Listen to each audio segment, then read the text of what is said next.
کبھی کبھی انسان کسی ایسے موڑ پر کھڑا ہو جاتا ہے جہاں اسے لگتا ہے کہ جس رشتے کے لیے اس نے سب کچھ چھوڑ دیا تھا وہی رشتہ اس کی سب سے بڑی تنہائی بن گیا ہے۔ اور پھر ایک ایسا شخص زندگی میں آتا ہے جو چند لمحوں کی توجہ دے کر دل کے اندر وہ خلا بھر دیتا ہے جو برسوں سے خالی ہوتا ہے۔ یہ کہانی بھی ایک ایسی ہی لڑکی کی ہے جس نے شادی کے بعد سب کچھ پایا مگر محبت نہیں۔ میرا نام سارا ہے۔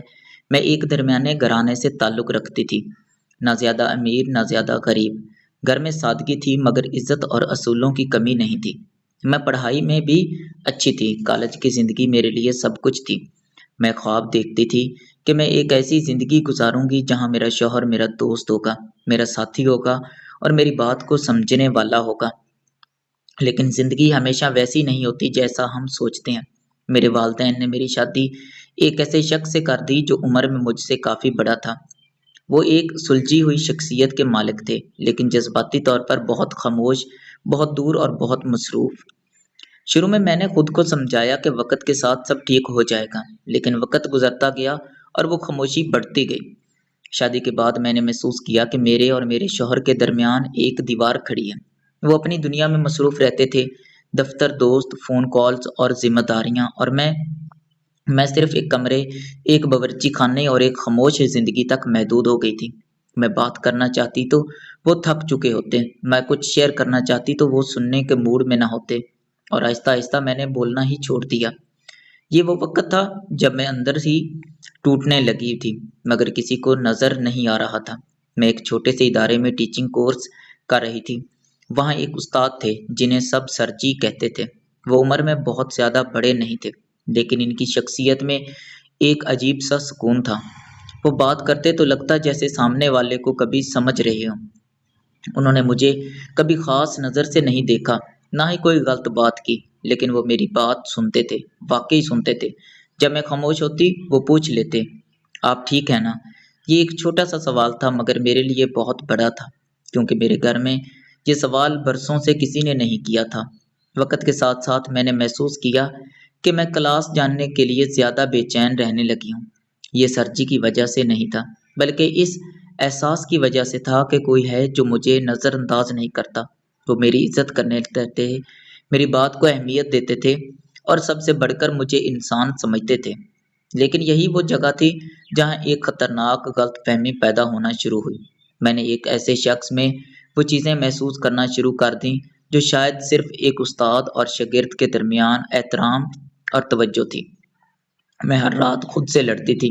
ایک طرف میرا ضمیر تھا جو مجھے کہتا تھا کہ میں ایک شادی شدہ عورت ہوں، مجھے اپنی حد میں رہنا چاہیے، اور دوسری طرف میرا دل تھا جو کہتا تھا کہ میں برسوں سے جذباتی طور پر بھوکی ہوں۔ گھر میں شوہر موجود تھے مگر احساس نہیں تھا، زندگی تھی مگر محبت نہیں تھی، اور یہ خالی پن انسان کو اندر سے کمزور کر دیتا ہے۔ ایک دن کلاس ختم ہونے کے بعد میں کافی دیر تک وہیں بیٹھی رہی۔ سر جی نے پوچھا، کیا مسئلہ ہے؟ آپ آج بہت خاموش ہیں۔ میں نے پہلی بار ٹوٹ کر کہا، مجھے لگتا ہے میں کسی کی زندگی میں ہوں ہی نہیں۔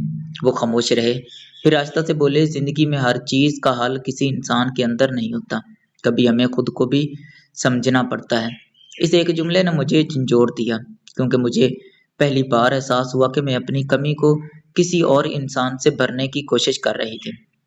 گھر واپس آ کر میں نے اپنے شوہر کو دیکھا، وہ ٹی وی دیکھ رہے تھے، فون ہاتھ میں تھا اور دنیا سے بے خبر تھے۔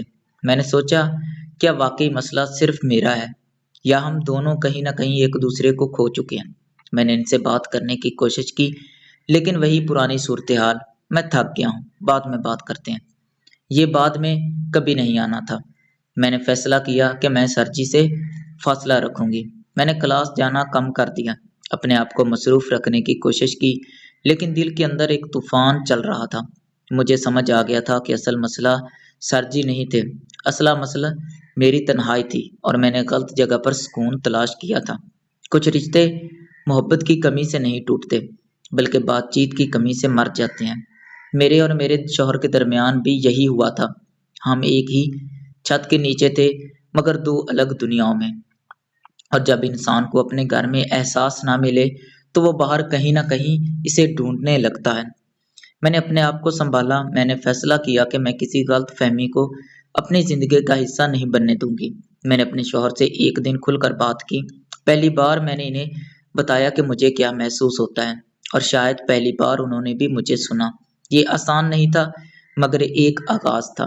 یہ کہانی کسی ایک انسان کی نہیں، بلکہ بہت سی زندگیوں کی حقیقت ہے، جہاں رشتے ہوتے ہیں مگر احساس نہیں ہوتا، جہاں گھر ہوتے ہیں مگر سکون نہیں ہوتا، اور پھر انسان غلط جگہ سکون ڈھونڈنے لگتا ہے۔ لیکن اصل سکون ہمیشہ بات چیت، سمجھ اور وقت دینے میں ہوتا ہے۔